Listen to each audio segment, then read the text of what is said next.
Overthinkers of Reddit. What unlikely scenario actually came true that you were completely prepared for because you are an overthinker? Not me, but my mother. Apparently at a party where my parents and their friends were playing board games, there was a realization that an hourglass was missing from one of the games they planned on playing. My mother proceeded to reach into her purse and pull out an hourglass she just so happened to bring, on the off chance they didn't have one. However, later in the night when some drinks had been had, someone accidentally slammed a drink down, breaking my mother's hourglass. Without missing a beat, she reached into her purse and pulled out another hourglass. She knew the first one, being glass, might get broken, so she had a backup ready.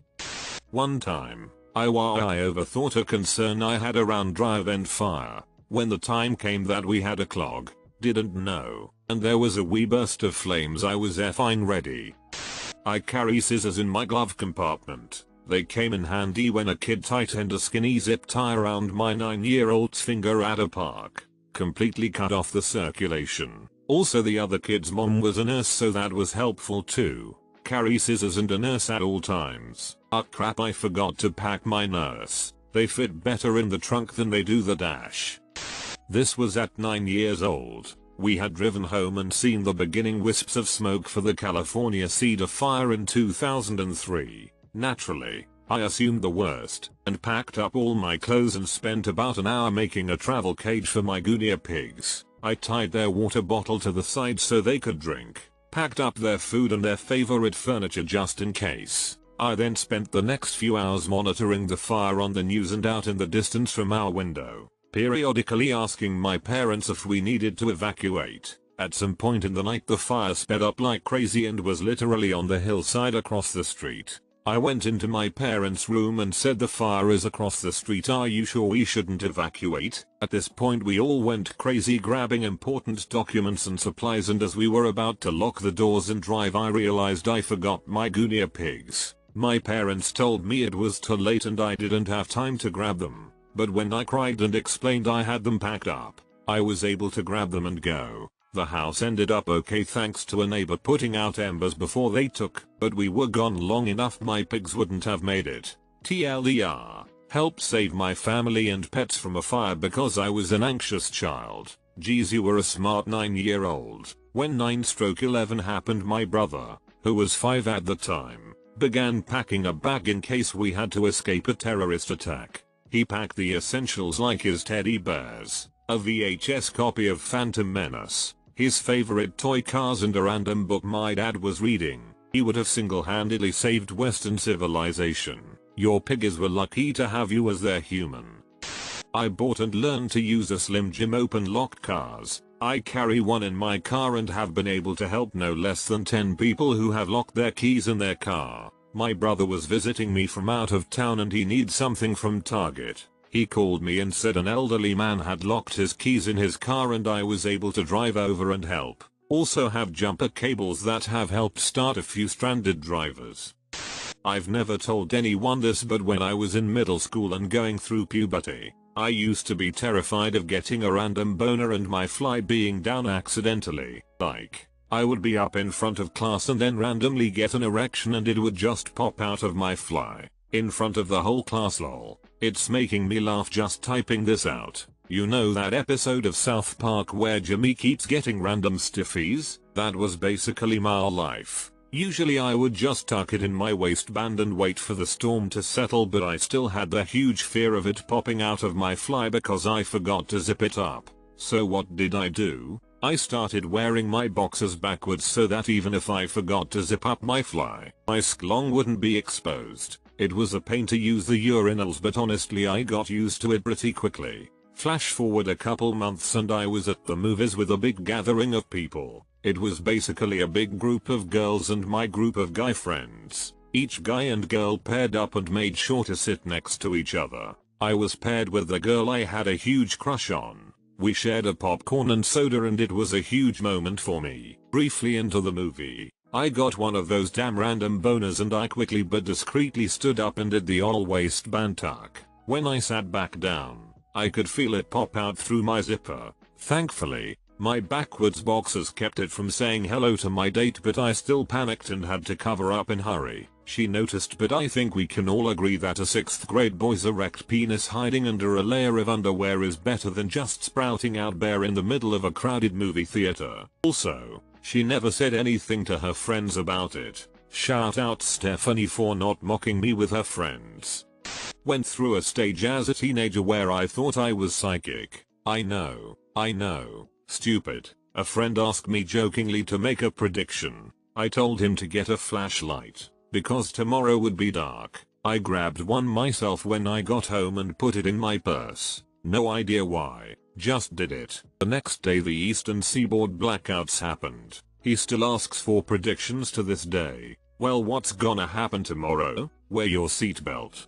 I carry a fire extinguisher in my auto. I witnessed a car accident where the engine caught fire. I quickly put it out before it burned the inside of the car. Everyone survived. What's a car-safe fire extinguisher? That can withstand being left inside in summer heat? I'm concerned the compressed gas propellant might burst. They make them for cars and can survive the heat, and going on 2 years now in the green on pressure. Stored in my trunk in a car that is parked outside all the time in up to 100°F weather.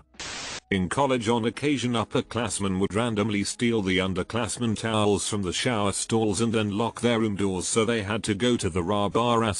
I had the idea to stash a towel in the drop ceiling tiles for just that event. Maybe a week later I became the victim of a towel snatching. However, the upperclassmen were very unhappy to see me strut out with a nice clean towel from my shilling stash. Something similar happened to me at my sorority house, but I just showered for a really long time till they got tired of waiting. I sang and sang and sang. They were my friends and they knew I didn't mind being naked. Okay, I'll just use up all the hot water then. I always keep an open deck of cards in my backpack. You never can tell when some hold'em may be needed to pass the time. But when I was at a business conference, the bigwig who was presenting to us was having to wing it with a few things because his luggage had been lost, and he didn't have all of his materials. He had the PowerPoint deck, but he didn't have his props. He started going into explaining how he'd be able to demonstrate this statistical principle he was describing, only he didn't have the unopened deck of cards he needed. Voila. I was able to produce a shrink-wrap deck of cards. My boss was also in the same presentation, and he was also impressed that I just happened to have a deck of cards on me. So that's nice, too. Specifically an unopened deck, like, if you get stuck waiting and play a game to pass the time, you just bin the cards when finished and buy a new deck. Nah, I add the cards to my collection at home. I usually keep an open deck on me as well, but just in case. I have an unopened deck, but once they are getting worn and aren't so easily shuffled, I either pass them off to kids to play with, or if it's warranted, toss the deck. Anytime I do wind up opening my sealed deck, I replace it with another. I buy them in the larger box of bicycle decks you can often find at Costco or whatnot, so the sealed deck gets replaced. The deck I just opened becomes my new open deck, and my previously open deck is rotated to my home collection. You'd think, from this description, that I play a lot of cards. I actually don't, and especially not this last year. Obviously, though my 6-year-old is becoming a pretty darn good gin, cribbage, blackjack, or poker player. I am an amateur clarinetist. I've played in the local orchestra and the like. My son was in the high school band, also played clarinet. Prior to a football game, at the warm-up area, he called me as I was about to head to the game, saying that someone in his section had a problem with their instrument. So did I have a loaner? Now the thing about being a clarinet player is that everyone you know calls you every time they see a cheap plastic clarinet for sale at a garage sale or the like. So over the years, especially when my son was in junior and senior high, when I saw one of these for $50 or $100, I grabbed it. Didn't happen every day, but at the peak of my collection I had a couple of beta plastic clarinets in addition to the pretty good wooden one my son played, and Lord knows I wouldn't trust anyone with my good clarinets in BB&A I used in the orchestra, so I grabbed both of these plastic jobs, which actually played okay, and brought them. I pulled the one I thought was the better of the two out of the car and gave it to my son's friend. Meanwhile, he says, hey, another person ran into a problem, and I got the second clarinet out of the car. How many clarinets do you have? Was my son's question. It was a proud moment. I've noticed a trend amongst some musicians to just slowly accumulate instruments. I has a friend with a couple acoustic guitars, a couple electric guitars, a pretty nice bass, a frankly unsettling number of banjos and ukuleles, and by far the largest gong I've ever personally seen. Getting lost in a foreign country, relying on phone GPS to navigate. Data stops working, had over-prepared and memorized the map of the downtown area ahead of time. You can download areas on Google Maps beforehand. It's super useful when traveling abroad. I am basically blind without my glasses, and I've always taken a backup pair of glasses when I travel. It went untouched for years, taking up valuable space in my luggage. Lo and behold, one trip to Montreal a few years ago, I just woke up one morning to find my glasses broken. No idea how it happened, and I finally got a chance to break out my backup pair. I use both contacts and glasses. I keep spare contacts in the glove box, my toiletry kit and a bag when traveling. Nothing sucks more than being out and losing vision. Came for the validation, did not disappoint. Will forever bring way too much stuff everywhere just in case. Injuring my dominant hand. As a kid I had an irrational fear of having it chopped off. I spent all of grade 6 teaching myself to write and do things with my left hand. I made a conscious effort to remain as ambidextrous as possible. As an adult I broke a few fingers on my dominant hand, but it wasn't a big issue because I could do most things equally with my left hand. Anticlimactic, but it was useful. Lol. Have the exact same fear and have been working on training my left hand occasionally. I'm also trying to learn to echolocut in case I go blind. Honey, the neighbors screaming and running into walls again. When I was 11, I always kept approximately 12 to 15 of some combination of pens, pencils, and markers in my pant pocket. Just liked having options and never knew what I was going to need to write on. Sometimes got some side eye from other kids though. Cut 2. At a weekend camp with a bunch of kids. I'm participating in a sort of scavenger hunt race thing. At one point our teams hits this task where everyone has to draw or write something. Don't really remember, but there's only 2 pens, about 10 people per team, and another team just showed up, with 1 pen assigned to each team. It's going slow, until you get a pen. You get a pen. Everybody gets a pen. Our team screams through the task because we can all write simultaneously, while the other team's left plodding along with their 1 pen. We eventually win. Who's weird now? You. You're still weird. Haha JK. I mean, you probably are weird, but aren't we all? Having pencils will also make you popular anytime you travel abroad. I always seem to forget mine and find myself sucking up to the nearest person with a writing utensil. Once had to trade my gummy worms for a crayon. The death of a family member. OCD. When overthinking turns into repeatedly mourning for family who are still alive. Because how would I feel if I never get to see them again? I was once driving on the highway behind a car with a couple of kayaks strapped to the roof. My anxious brain kept saying, what if they fall off the car? Final Destination style. I tried to convince myself that it was an irrational fear, but the anxiety got the better of me and I decided to change lanes and make some distance. About 30 seconds later, cue kayaks, they both slip off the roof and go rolling around the highway. Luckily no one was hurt, but man, that did not help my anxiety at all. I definitely do the Final Destination worries thing too. Usually a big truck piled with giant logs or something. You wonder if some part of you unconsciously registered that the kayaks had been shifting some way. I've read that your body can pick up subtle signs of impending doom in various ways that can make you afraid even if you're not sure why. My roommate fits this one exactly. She passed a log truck in WA state and less than 30 seconds later they spilled out on I-5. She talks casually about it like it couldn't have killed her. What would I do if my neighbor's house caught on fire? I said I'd make sure my kids were safe and panic, and then we'd run if the fire got close. My neighbor's house caught on fire and I sat outside and watched it with my kids and panicked. I work in childcare and was working at a center that was so draining. I started applying for new jobs and went on a couple interviews. One time, I had an interview with another daycare and was offered the position. I loved my co-workers and ultimately decided to turn the new position down. However, I had this gut feeling that I couldn't burn any bridges in case my current job hit the fan.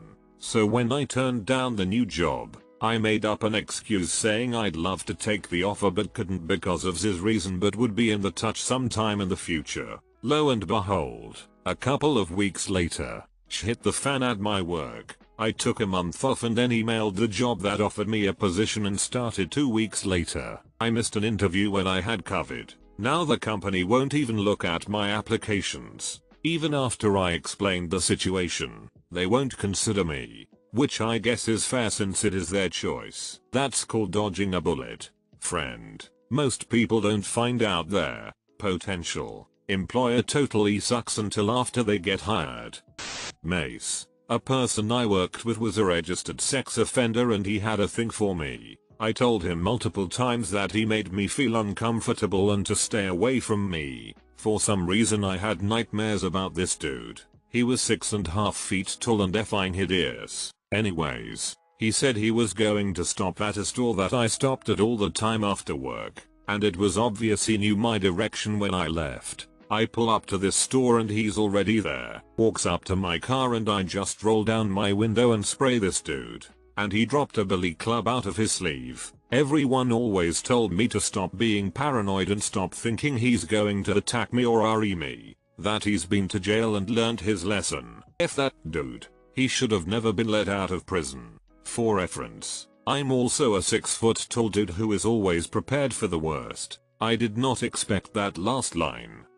When my wife and I were getting married and looking for a place for ceremony, we have found this beautiful but quite remote garden. We were signing the contract for the event and I kept thinking that it was quite remote. So I asked, how much time does it take for the ambulance to get here? I became the laughing stock of both families. My then future mother-in-law, who was present at the meeting, literally fell down from the chair laughing. The wedding organizer remembered it for weeks, telling about it everyone we met. My dad ended every sentence with, but maybe you need an ambulance for that. My wife was making siren noises when I was saying something we disagreed on. Every family dinner, all the aunts and uncles were checking if the ambulance was present. You name it, the entire package. Still, I couldn't get rid of this weird feeling. It would have taken over an hour for the ambulance to get to the garden. After a few weeks I ended up paying a private ambulance to be present at the wedding. Fast forward to the ceremony. As my wife literally walks down the aisle, at the back of the garden I see 2 paramedics running with a stretcher and my dad squeezing my hand whispering, "That's not of your goddamn business. Let them to take care of it." What happened was that one of our older guests got a heart attack and almost died at ceremony. Was saved by the private ambulance. Ever since then, when my wife tells me that I'm overthinking, I just do the siren noise. That is such an orgasmic level of told you so that you can milk it for literally the rest of your married life. Not just his married life. Don't forget his family and in-laws. Wow. That's more than overthinking. That's next level psychic abilities of gut intuition. Holy cow, do I hope you pull out the I told you so every chance you get. When I had a tumor removed a couple years ago, I kept the surgical blue vomit bag thing they gave me just in case. In my car in case anyone ever got sick while I'm driving. Last winter I was on a 3rd date, driving on the highway back home with her, and she was feeling like she was going to throw up. Could not find the blue vomit bag. Felt dumb telling her where to look when it was in my center console all along. She ended up ralphing in a grocery bag that luckily didn't break. Overthought and forgot. I keep my gym bag in the car so I have a dry outfit after getting into a water balloon fight with my nephews. Also I carry band-aids, tissues, Benadryl and stamps, which I give out frequently. Kids skin their knee at the zoo, got a bee sting, runny nose, forget to mail the kids FAFSA or your tax return, I got you. Are spontaneous water balloon fights that much of a concern? If so, awesome. COVID. I worked at a medical uniform and supply store years ago, and they were moving locations. They decided they weren't gonna sell face masks anymore, and were gonna throw boxes of them away. I asked if I could keep them, just in case. They've been moving with me for about 5 years before I actually use the masks.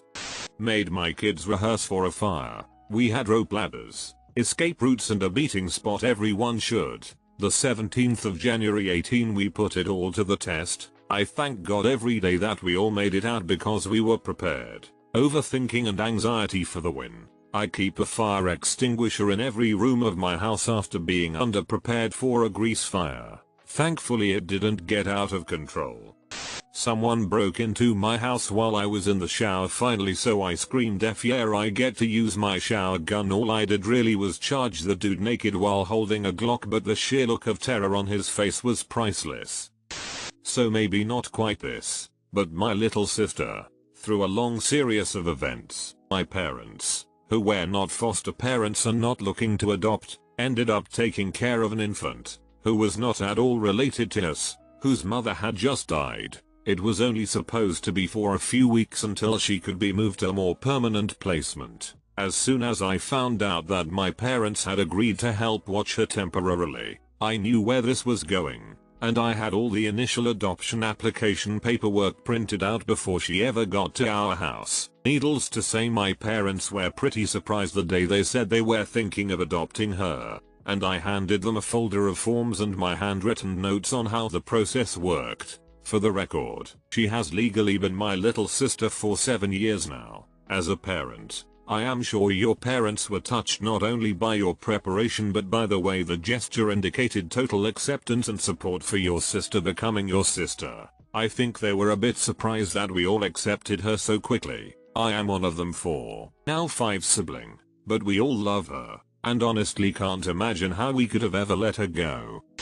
I carry some of just about everything in my purse. We were at a beach during off season, and a kid wiped out. I had everything needed to clean and bandage him up. I carried that stuff, renewing when it got old, for almost 20 years before actually needing it. Thanks for the awards. I have a similar experience. I have just about everything you could possibly need to survive in the car if it breaks down or something else happens. I was driving and an old couple was crossing a driveway headed home after a nice lunch out. The lady biffed it on the curb. She had ripped quite a bit of her skin and was bleeding all over the place. I saw them, pulled my car over and was able to hop out, clean her up, and bandage everything up. It felt really good to be prepared and help the frantic old couple. Someone stopped and helped my parents after my mom tripped and faceplanted on a walk with my dad. She had bruises, a split lip, and broken glasses that cut her nose. Thank you for stopping to help someone, since I don't know who helped my parents. RPG eye roll. Cannot relate. She used the consumable instead of saving it until the end of the game. What if she had later found a more badly wounded child on the way home? I always carried an extra juice box, snacks and an extra set of clothes during high school because I was always worried that one of the kids in my school with diabetes might get low and need some sugar for the juice box and snacks, and I might get dirty or my clothes would get ruined. The extra clothes. Well, one day the kid in my class with diabetes did need the sugar, as luck would have it. A few days later a girl in my class was having a really bad wardrobe malfunction and couldn't wait for a new shirt, so my XXL t-shirt acted as both a shirt dress for her. I carry birdseed around with me to feed the ducks on campus because I worry about how much rice and naan the students are feeding them. One day I'm on my way onto campus and I see a lady with her toddler who's fascinated with a bird, but it keeps hopping away every time the baby toddles forward. So I stop and tell the mum that I have bird seed in my pocket if her kid wants to feed the bird. It wasn't until later that I realized that from her perspective she was in the park with her kid when a stranger approached her and announced, "I have bird seed in my pocket." This is protagonist behavior. Love it. No. Super ironically, that's a guy who just featured as a Deus Ex Machina in 2 other protagonists' story. My partner tells me I overthink and overbuy groceries because I have an intense fear of not being able to provide for my daughter. When COVID hit and the shops were out of stock of everything, guess who was the one supplying food and toilet paper to said partner? I was in dorms my first year in uni and people always thought it was funny that I locked my door at night. We were all pretty close and I was insinuating people were thieves and trustworthy. One night I heard someone fiddle with my door and I peeked through the peephole and saw someone I did not recognize. Turned out he got drunk in the nearby bar, managed to sneak into the building, and tried to sneak into multiple other girls' rooms. Our names and pronouns were listed on the door.